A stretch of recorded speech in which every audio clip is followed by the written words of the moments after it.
Natapos na ang palabas na Batang Kwapo at ngayon ay sisimulan na natin ang pagtalakay sa House of Lies. Para sa mga nais manood, huwag kalimutang mag-subscribe sa aming Cinema Insight English channel at patuloy na suportahan kami. Maraming salamat. Gabing iyon, nang akala ng lahat ay isa lamang itong panibagong iskandalo, lumabas ang pinakamadilim na lihim ng pamilya, Torcampo. Sa loob ng maraming taon, may katotohanang ibinaon, isang sikreto na kayang sunugin hindi lamang ang kanilang bahay, kundi ang mismong pagkatao ng bawat miyembro ng pamilya. At nang ito'y lumantad, wala nang nanatiling pareho. Walang ligtas, sapagkat minsan, ang pinakanakakasirang apoy ay hindi nagmumula sa mga liyab, kundi sa kasinungalingang itinago ng isang ina sa buong buhay niya. Nagsimula ito sa isang komprontasyong maaaring sumabog anumang oras. Galit na galit si Greg Torcampo, nakaharap kay Aldrin, nakakakilabot sa kanyang katahimikan. Isang katahimikang parang isang salita lang ang makakasira sa mundo ni Greg. How can you be sure he has nothing to do with the fire? Ang tanong na yon ang yumanig sa pundasyon ng pamilya. Ngunit ang tunay na layunin ni Aldrin ay hindi hustisya, hindi ang apoy, kundi si Paulo. Gusto niyang wasakin ang pagkakakilanlan ni Paulo at hawak niya ang isang lihim na kayang gawin niyon. Dahan-dahan itong ibinunyag ni Aldrin. Ayon sa kanya, hindi totoong anak ni Greg si Paulo. Siya ay bunga ng isang relasyon, isang pagtataksil na itinago ng kanyang ina sa loob ng maraming taon. Nabahala ang mukha ni Paulo, hindi dahil natatakot siyang totoo, kundi dahil natatakot siyang ang buong buhay niya ay itinayo sa kasinungalingan. Ito ang kalupitan ng mga mayayamang pamilya, kung saan ang pagmamahal ay sinusukat hindi sa dugo, kundi sa pangalan, imahe, kapangyarihan at estado. Kung wala ang mga iyon, wala kang halaga. Ngunit hindi agad naniwala si Paulo. Pinilit niyang kumbinsihin ang sarili na nais lamang ni Aldrin na agawin ang kumpanya, na paghiwalayin siya kay Edward. At sa totoo lang, nais din nating maniwala. Sino ba ang gustong tanggapin na niloko sila ng sariling ina sa buong buhay nila? Sa tensyong bumabalot, nakinig si Marge. Ang kanyang katahimikan ay kakaiba. Hindi galit, hindi pagtanggi, kundi takot. Sinimulan niyang pilitin ang ina na umamin. Sapagkat kung si Aldrin ang unang magbunyag ng sikreto, guguho ang lahat, pangalan, pamilya, kumpanya. Sa wakas, bumigay ang ina. Tumigil ang oras. Inamin niyang totoo. Si Paulo ay anak ng ibang relasyon, hindi anak ni Greg. Itinago nila ito sa buong buhay dahil takot siyang itakwil ni Greg. Takot siyang lumaki ang bata na walang pangalan, walang kinabukasan. Isipin mo, isang ina na handang magsinungaling habang buhay para lamang masiguro ang mas maayos na buhay para sa kanyang anak. Ngunit mali ba yun? O desperadong pagpili ng isang ina? Sapagkat minsan, ang pinakanakakasirang apoy ay hindi nagmumula sa inferno, kundi sa kasinungalingang pasa ng isang ina sa buong buhay. Oo, totoo. Si Paulo ay anak ng pagtataksil, hindi anak ni Greg. Itinago nila ito dahil takot ang ina sa pagtanggi, takot na lumaki ang anak na walang pangalan o kinabukasan. Mali ba yun? O desperasyon lamang? Lalong kumumplikado ang kwento sapagkat dito walang purong kontrabida, walang purong bayani. Lahat ay sugatan, lahat ay may kasalanan. Ngunit habang pinoprotektahan ng ina si Paulo, isa pa ang tuluyang gumuho sa bigat ng kasinungalingan. Si Edward. Lumaki si Paulo na may pangalan, yaman at pagmamahal, habang si Edward ay nakatanggap lamang ng sakit. Siya ang sinisi. Muntik ng makulong. Isinakripisyo para lamang mapanatili ang imahe ng pamilya. At dito natin nakikita. Hindi lamang ito drama ng pamilya. Ito ay paboritismo, pagpapanggap, at mga magulang na handang sirain ang isang anak para mailigtas ang isa pa. Maaari mong pagnilayan pa ang pagkawasak ng pagkatao ni Paulo, ang pagdurusa ni Edward, ang manipulasyon ni Aldrin, o ang galit ni Greg habang unti-unting nasusunog ang pamilya mula sa loob. At nang gumuho na ang lahat, sumabog muli ang isa pang trahedya, ang apoy. Lahat ay naniwala na si Edward ang may sala. Siya ay inakusahan, hinatulan, halos isinakripisyo. Ngunit nang lumapit si Yoli, nagbago ang lahat. Nakatitig si Edward, umiiyak si Yoli, at inamin niya, siya ang nagsunog ng bahay. Hindi dahil siya ay masama, kundi dahil siya ay wasak, pagod, sugatan, pinabayaan ng pamilya. Nais niyang maramdaman din nila ang parehong sakit ng pagkawala. Ang pinakanakakatakot, sinadya niyang hayaang si Edward ang masisi. Alam niyang poprotektahan siya ng pamilya upang iligtas ang kanilang imahe. Ito ang tunay na apoy ng pamilya Torcampo, hindi lamang mula sa liyab, kundi mula sa mga kasinungalingan, pagtataksil at desperasyong itinago sa loob ng maraming taon. Edward tuluyang gumuho. Isipin mong buong buhay mong hinanap ang pagmamahal, ngunit ikaw ang unang isinakripisyo nang dumating ang trahedya. Humingi ng tawad si Yoli, ngunit ang impyerno ni Edward ay hindi na mabubura. Samantala, si Paulo ay unti-unting nadudurog din. Ang komprontasyon niya sa kanyang ina ang pinakamabigat na sandali. Sa unang pagkakataon, hindi siya galit kundi wasak. Inamin niya, tunay nga siyang anak ng pagtataksil. Para siyang batang ligaw, walang direksyon. Walang direksyon. Nang kumpirmahin ng ina, sumabog siya. Gumuho ang kanyang pagmamahal sa pangalang Torcampo. Nabali ang kanyang pagmamataas. Ang lalaking minsang sumamba sa pangalan ng kanyang ama ay napagtanto na wala siyang karapatang dalhin ito.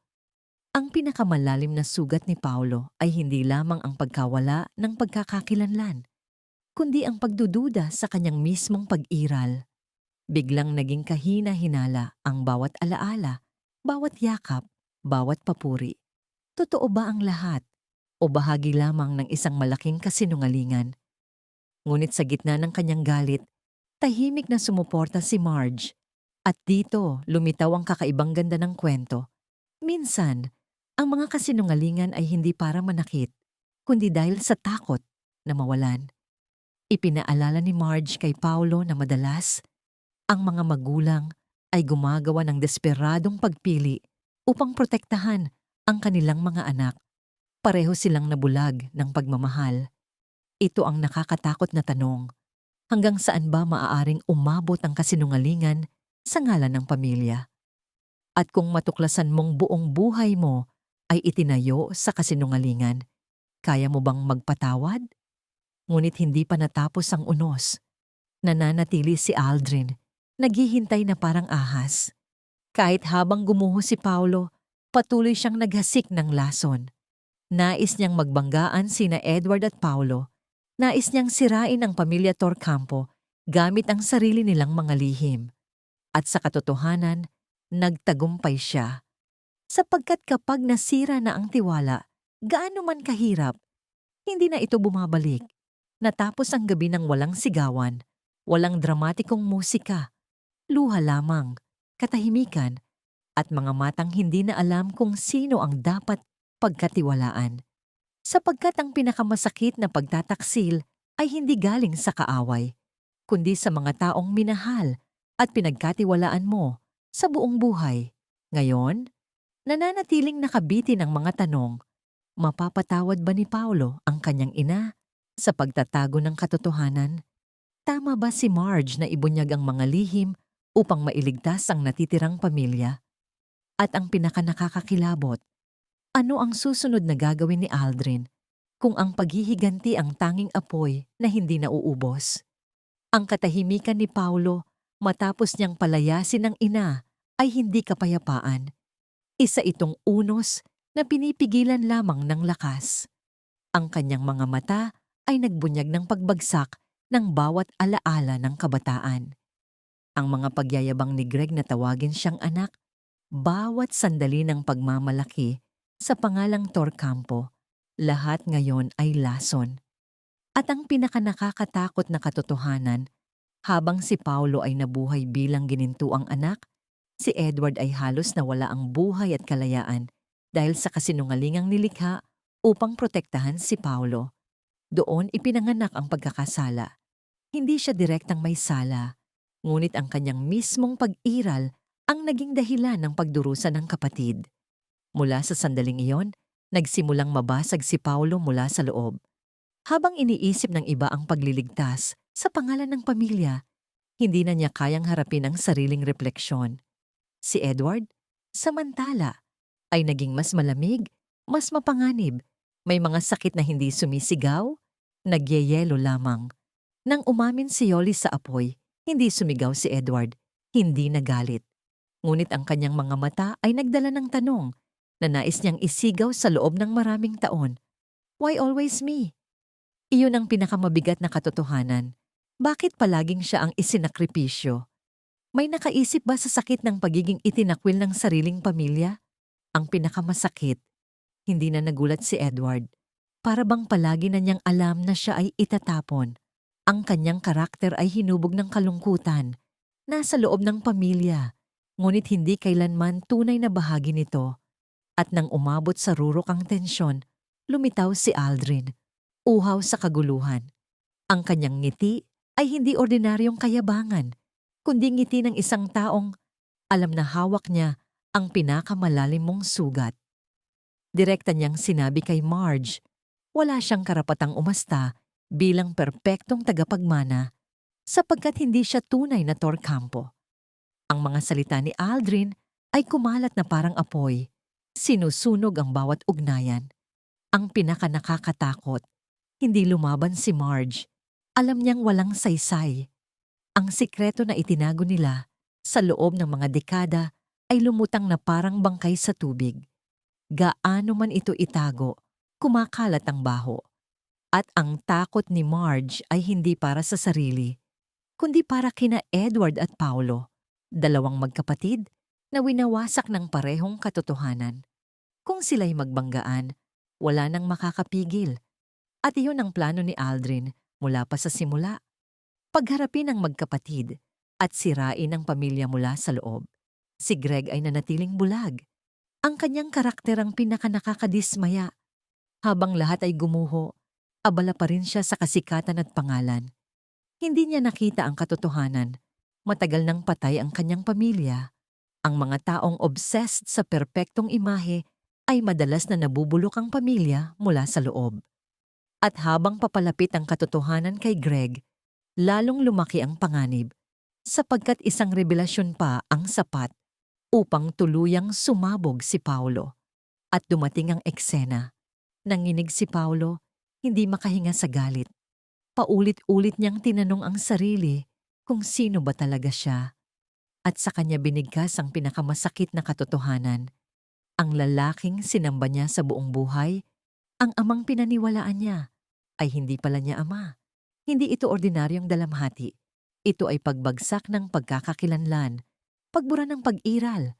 Mula sa sandaling iyon, ipinanganak ang pinakanakakatakot na emosyon.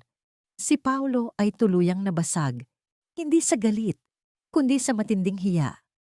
Ang lalaking namuhay nang may pagmamalaki sa kanyang pagkakakilanlan ay biglang napagtanto na wala pala siyang lugar sa mundong yon. Hindi na niya alam kung paano mabubuhay. Ngunit sinikap siyang unawain ni Marge. At dito lumitaw ang talino ng serye. Hindi ipinakita ang ina ni Paolo bilang simpleng masama. Oo, nagsinungaling siya, niloko niya, ngunit ipinakita rin na minsan nagiging halimaw ang mga magulang hindi para manakit, kundi para protektahan ang kanilang anak mula sa sakit. At iyon ang pinakatrahedya. Iligtas ang isang anak habang winawasak ang lahat ng iba pa. Isang kasinungalingan, dalawang sirang anak, isang lasong pamilya. Maaari mong pagnilayan pa ang pagkakasala ni Paolo, ang pag-iisa ni Edward, ang manipulasyon ni Aldrin, o ang pagkabulag ni Greg upang makita kung paanong naging tiyak ang pagbagsak ng pamilya nang lumabas ang katotohanan. Gabing iyon, nang akala ng lahat na tapos na ang pinakamasama, lumapit si Aldrin kay Edward. Ito ang pinakadelikadong sandali, sapagkat alam ni Aldrin na si Edward ang pinakamadaling udyukan, sugatan, puno ng galit, desperado sa hustisya. Para siyang demonyong bumubulong sa taingan ng isang wasak na tao. Agad itong naramdaman ni Paulo, may masamang mangyayari. Nang makita niyang lumalapit si Aldrin kay Edward, nagliyab ang apoy sa loob niya. Hindi na ito tungkol sa pagprotekta sa pamilya, kundi sa takot. Takot na malaman ni Edward ang lahat. Takot na kamuhian siya habang buhay. Ang kapatid na nagdusa sa loob ng maraming taon dahil sa kasinungalingang itinayo upang protektahan si Paulo. Hindi na matiis ang tensyon. Dalawang magkapatid, parehong biktima ng iisang kasinungalingan, parehong sugatan at galit.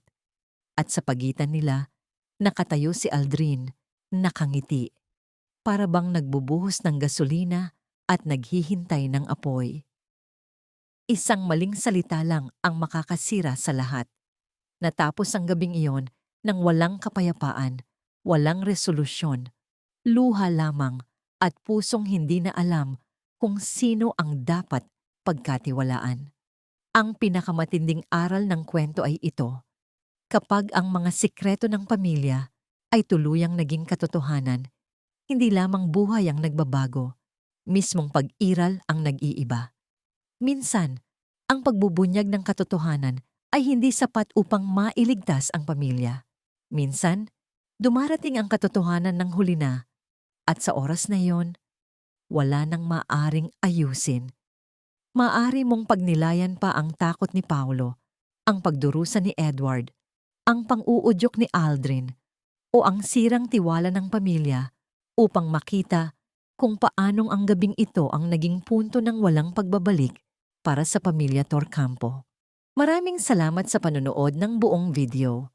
Para mapanood ang susunod na episode explanation, huwag kalimutang mag-subscribe Cinema Insight English Channel.